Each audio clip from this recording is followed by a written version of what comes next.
Bismillahirrahmanirrahim. Assalamualaikum warahmatullahi wabarakatuh.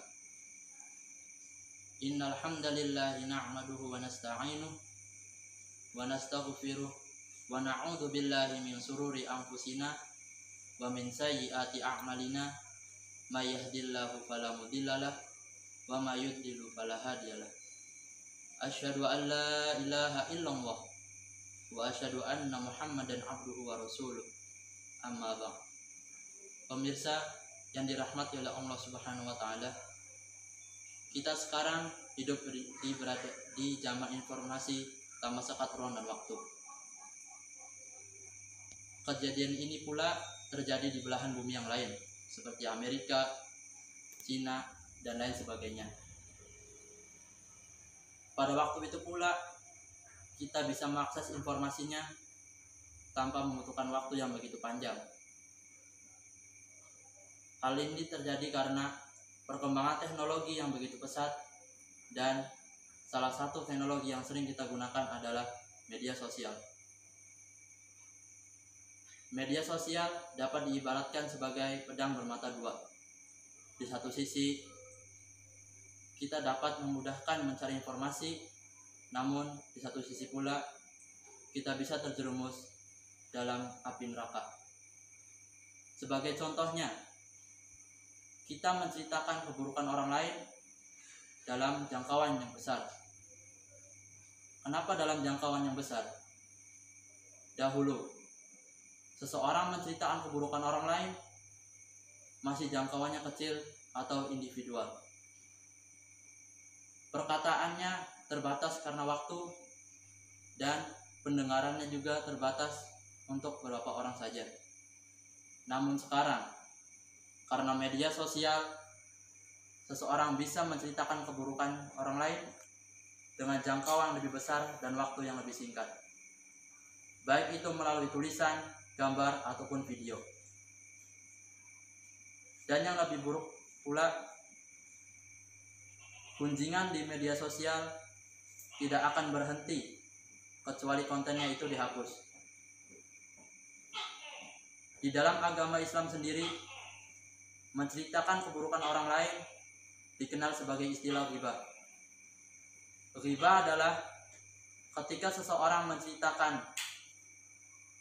keburukan orang lain tentang apa yang ia benci. Dan hukum ghibah adalah haram, baik itu untuk umat agama Islam sendiri dan untuk umat non-Islam sendiri. Hadirin yang dirahmati oleh Allah Subhanahu wa taala, dalam pergaulan, baik itu kekeluargaan atau masyarakat, kemungkinan besar kita pasti akan menemukan kekurangan-kekurangan orang lain di sekitar kita. Dan itu wajar, karena di sekeliling kita adalah manusia. Tidak ada manusia tanpa kekurangan. Walaupun kita harus menuntut adanya manusia suci tanpa salah, maka tuntutan itu terlebih dahulu untuk diri kita sendiri ketimbang untuk orang lain. Apabila kita mengaku bahwa saya adalah manusia biasa yang kadang terjerumus pada perbuatan salah dan perbuatan dosa, sehingga sikap itu pun harus diberikan kepada orang lain pula. Jangan ketika kita melakukan kesalahan, kita minta itu wajar, tapi giliran orang lain yang melakukan kesalahan kita salahkan dan gunjing habis-habisan. Maka di dalam Al-Quran sendiri Allah pernah bersabda, A'udzu billahi minasyaitonir rajim. Bismillahirrahmanirrahim. Ya ayyuhalladzina amanu jtanibu katsiran mimma dhanni inna ba'da dhanni ithmun wa la tajassasu wa la yaghtam ba'dukum ba'dha ayuhibbu ahadukum ayyakula lahma akhihi maitan faqarihtumuh wattaqullah innallaha tawwabur rahim.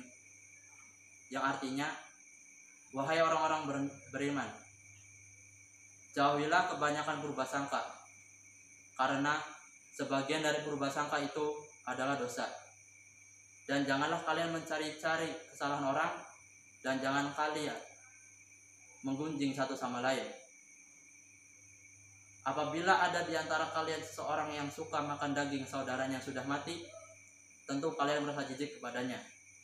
Dan bertakwalah kepada Allah, karena sesungguhnya Allah lagi maha penerima taubat dan lagi maha penyayang. Surat Quran Al-Hujurat ayat 12.